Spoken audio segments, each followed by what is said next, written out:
Imagine if Netflix released a movie so good it cured your boredom forever. You watch it once, you're satisfied for the rest of your life, and you never open the app again.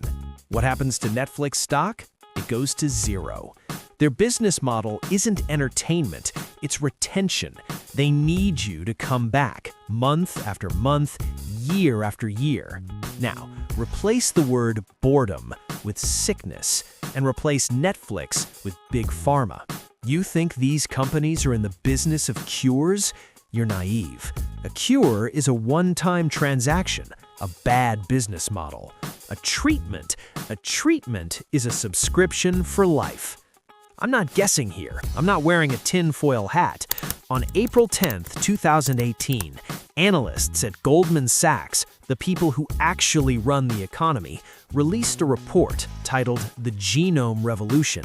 It was meant for private clients, biotech investors, the people with the real money. In that report, they asked a forbidden question. They didn't ask, how do we save lives? They didn't ask, how do we end suffering? They asked, and I quote, is curing patients a sustainable business model? The answer was no, and they had proof. They pointed to a company called Gilead Sciences. In the early 2010s, Gilead did something miraculous. They actually solved a problem. They released a treatment for hepatitis C that wasn't a mask. It wasn't a delay tactic. It was a cure. It had a success rate of over 90%. It was a scientific triumph, and the market punished them for it.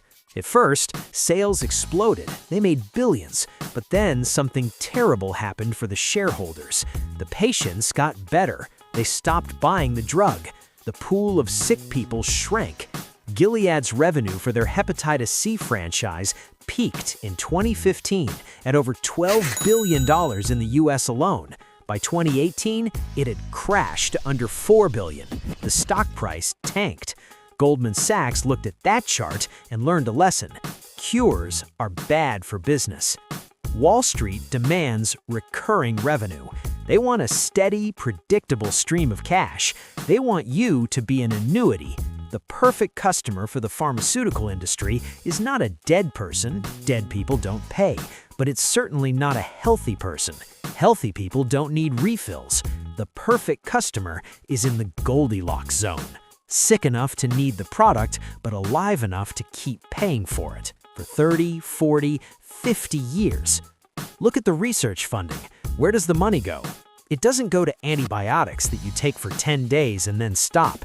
It goes to chronic disease management, high blood pressure, high cholesterol, diabetes, autoimmune disorders, conditions that you manage, not conditions that you fix. They've turned healthcare into a rent-seeking operation.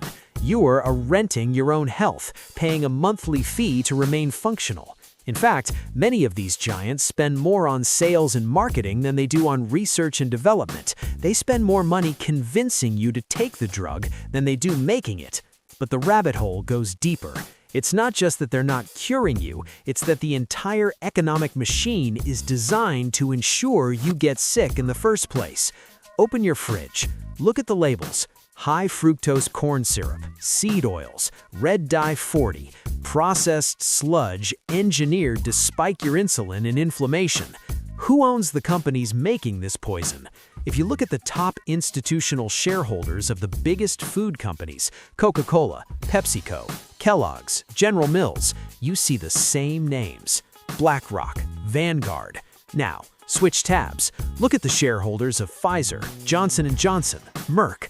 It's the exact same list. It is the perfect closed loop. One hand feeds you the poison that breaks your metabolism. The other hand sells you the pill to manage the symptoms. They profit on the way in, and they profit on the way out. Do you think they want to break that loop? If everyone woke up tomorrow, stopped eating processed garbage, and fixed their metabolic health, the entire S&P 500 would collapse. Trillions of dollars in value would evaporate. The healthcare industry is nearly 20% of the US GDP. If we actually got healthy, the economy would crash. They can't afford for you to be well. They need you inflamed. They need you depressed. They need you dependent. They've even monetized the side effects. You take a pill for your blood pressure, it gives you a headache, so you take a pill for the headache. That pill hurts your stomach, so you take a pill for the acid reflux. That pill depletes your magnesium. Now you can't sleep, so you take a pill for insomnia. It's a cascade, a waterfall of revenue derived from your biological collapse.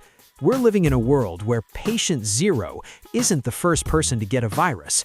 In the financial world, patient zero is the perfect customer, someone diagnosed with a chronic condition at age 18. That diagnosis is worth millions of dollars to the medical industrial complex over a lifetime. That isn't healthcare, that is farming, and you're the crop. So, what do? You stop playing their game. You realize that every time you choose convenience over health, you're feeding the beast. Every time you accept symptom management without asking about the root cause, you're signing a contract to be a lifelong tenant in their hospital. They've built a trillion-dollar cage, but the door is unlocked. You just have to be willing to walk out. But be warned, it's cold outside the cage.